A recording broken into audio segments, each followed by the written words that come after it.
Good afternoon. This is Christopher Clark, Town Administrator for the Town of Harwich. Today I wanted to cover a primary topic of the Comprehensive Wastewater Management Plan.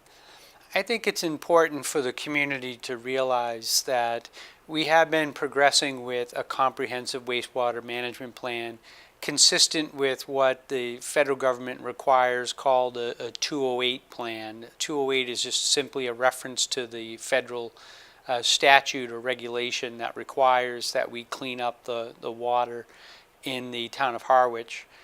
So we've made a lot of progress. I've been the administrator for about 2.5 years, and I've been very impressed that we have been able to focus and we have been able to continue to progress to clean up the environment. A lot of that work, some elements of it are as simple, sounds as simple, as doing the Muddy Creek Bridge project. So that project was started and now is finished. But the next stages will become a little bit more advanced and a little bit more extensive in nature. And I just wanted to kind of talk about where we are in terms of the status of the CWMP, the Comprehensive Wastewater Management Plan. We are on the verge of having, I believe the state has already approved the plan. We are on the verge of having the Cape Cod Commission is doing a public meeting shortly, and then the entire commission will go and actually weigh in on the plan. And I think these steps of having the state approval and having the Cape Cod Commission approvals obtained is then we've had the Comprehensive Wastewater Management Plan has been a document that's been, if you would, almost in draft format until such time as the regulators approve it. Once the regulators approve it, they will want to start to see that the other phases of that plan continue to be worked on.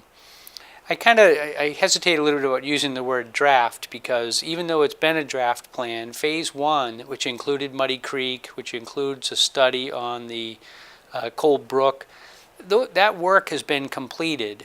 And I think that's important that the regulators understand that as we move forward, we have a plan that we believe that they will accept. Once we get the full acceptance, they'll want to see us continue to implement that plan as we have presented it. So I think it's good news that the work that we have done will kind of be officially validated, if you would, by having the plan adopted. But I believe there's 8 phases to the plan, and we're just working our way through phase 1.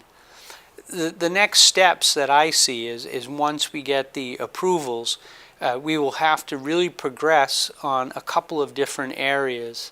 One will be, we are in active negotiations with the town of Chatham to utilize their wastewater treatment facility.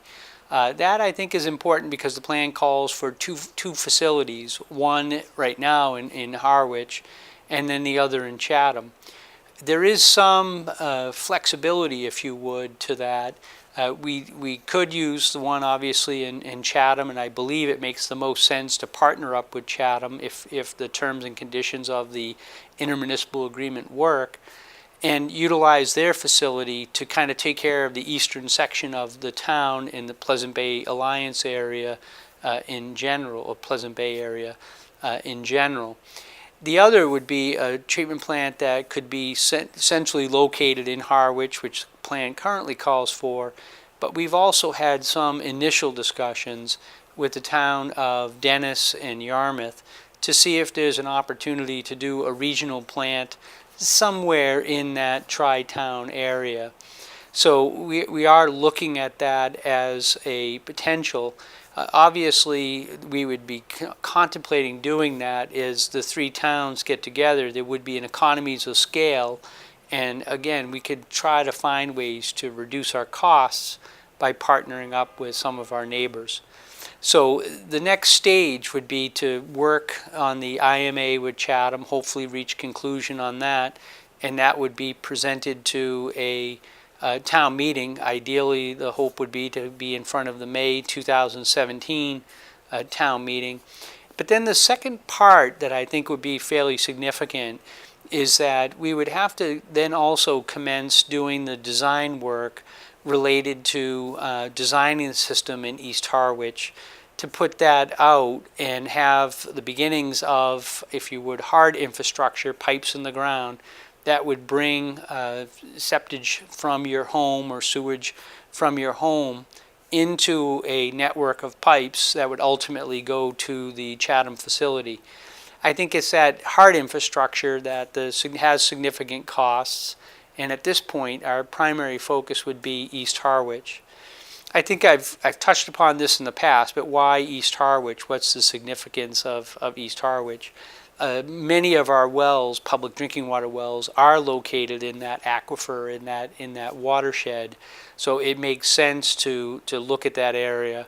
And then secondly, by having the facility in Chatham already up and already operational, by just basically plugging in additional pipes and utilizing the existing facility over there, would take, it would be also an effective use of time and resources if we're able to make use of that facility. So I want to make sure that phase one had a lot of alternative technology ideas. The Muddy Creek project, which I've talked about previously, is more of a innovative technology of using the environment. Certainly we are continuing to look very carefully at the Coal Brook to see if we can also use the environment to absorb more nitrogen in a natural way, to see if there's ways to improve that. So I think that this will be a dual track situation in which we will need to put pipes in the ground, because quite honestly there'll be too much concentration of homes that have too much nitrogen going into the environment, that we will need to have the sewers act as a primary resource.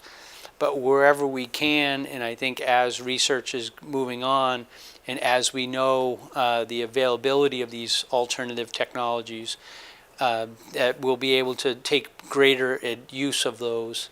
And just by way of example, Muddy Creek, the concept there was too much fresh water was being held, and the nitrogen and phosphorus is what's contained in fresh water, were being backed up and held in that estuary. And now by having the bridge allow for tidal flow, it actually encourages pretty good flushing.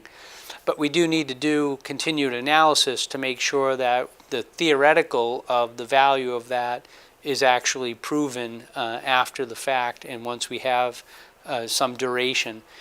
We are currently engaged in some studies and working with the Pleasant Bay Alliance to look at those numbers and to assess the impact of that project.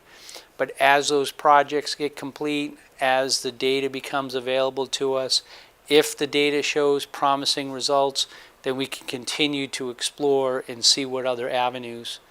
Again, I don't believe that that will be the be-all and end-all. I believe that sewers will be the primary solution to the nitrogen and phosphorus issues in the community, but that we will continue to actively look at other technologies. One technology, just by way of example too, the town of Orleans has had a tremendous amount of success, as well as I think it's Wellfleet, with the concept of using shellfish. And I'm very happy to report that we have been able to upgrade our shellfish lab utilizing existing grant funds at Witchmere Harbor to be able to continue to be in the shellfish business.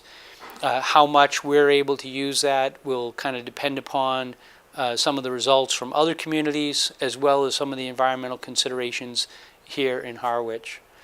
So I just wanted to provide a little bit of an update of where we are with the issues related to the Comprehensive Wastewater Management Plan and our continuing progress towards helping to clean up the environment for not just this generation, but really for future generations to come.